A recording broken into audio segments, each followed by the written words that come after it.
افلا یتدبرون القرآن، تدبر قرآن، مولانا امین احسن اصلاحی۔ سورہ دخان، آیات 1 تا 16۔ اعوذ باللہ من الشیطان الرجیم، بسم اللہ الرحمن الرحیم۔ حامیم والکتاب المبین، انا انزلناہ فی لیلۃ مبارکۃ انا کنا منذرین، فیہا یفرق کل امر حکیم، امرا من عندنا انا کنا مرسلین، رحمتا من ربک انہ هو السمیع العلیم، رب السماوات والارض وما بینہما ان کنتم موقنین، لا الہ الا هو یحیی ویمیت، ربکم ورب آبائکم الاولین، بل ہم فی شک یلعبون، فارتقب یوم تأتی السماء بدخان مبین، یغشی الناس ھذا عذاب علیم، ربنا اکشف عنا العذاب انا مؤمنون، انا لهم الذکر وقد جاءهم رسول مبین، ثم تولوا عنہ وقالوا معلم مجنون، انا کاشف العذاب قلیلا انکم عائدون، یوم نبطش البطشۃ الکبریٰ انا منتقمون۔ ترجمہ: یہ حامیم ہے، قسم ہے واضح کر دینے والی کتاب کی، بے شک اس کو ہم نے ایک مبارک رات میں اتارا ہے، بے شک ہم لوگوں کو آگاہ کر دینے والے تھے۔ اس رات میں تمام پرحکمت امور کی تقسیم ہوتی ہے، خاص ہمارے امر سے، بے شک ہم رسول بھیجنے والے تھے، خاص تیرے رب کی رحمت سے، بے شک سننے جاننے والا وہی ہے، اس رب کی رحمت سے جو آسمانوں اور زمین اور ان کے درمیان کی سب چیزوں کا خداوند ہے۔ اگر تم یقین کرنے والے بنو، اس کے سوا کوئی معبود نہیں، وہی زندہ کرتا ہے اور مارتا ہے، اور تمہارا بھی رب اور تمہارے اگلے باپ دادوں کا بھی رب، بلکہ وہ شک میں پڑے ہوئے کھیل رہے ہیں۔ پس انتظار کرو اس دن کا جس دن آسمان ایک کھلے ہوئے دھوئیں کے ساتھ نمودار ہوگا، وہ دھواں لوگوں کو ڈھانک لے گا، یہ ایک دردناک عذاب ہے۔ اے ہمارے رب، ہم سے عذاب دور کر دے، ہم ایمان لانے والے بنیں۔ اب ان کے لیے نصیحت پکڑنے کا کہاں موقع باقی رہا، ان کے پاس تو ایک واضح کر دینے والا رسول آ چکا تھا، تو انہوں نے اس سے منہ موڑا اور کہا کہ یہ تو ایک سکھایا پڑھایا یا خبتی ہے، ہم کچھ وقت کے لیے اس عذاب کو کھول بھی دیں تو تم لوٹ کر وہی کرو گے جو کرتے رہے تھے۔ یاد رکھو جس دن ہم پکڑیں گے بڑی پکڑ، اس دن ہم پورا بدلہ لے کر رہیں گے۔ الفاظ کی تحقیق اور آیات کی وضاحت۔ حامیم، یہ اس سورہ کا قرآنی نام ہے اور یہی نام سابق سورہ کا بھی ہے۔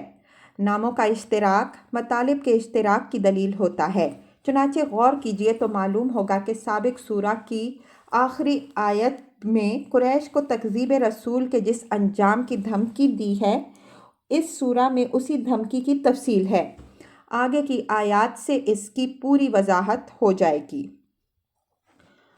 والکتاب المبین، واو یہاں قسم کے لیے ہے، اور یہ وضاحت اس کے محل میں ہو چکی ہے کہ عربی میں قسم کا اصل مقصد کسی وعدے پر شہادت پیش کرنا ہوتا ہے۔ اس وجہ سے یہ سوال پیدا ہوتا ہے کہ اس کا مقسم علیہ کیا ہے۔ عام طور پر ہمارے مفسرین نے اس کا مقسم علیہ بعد والی آیت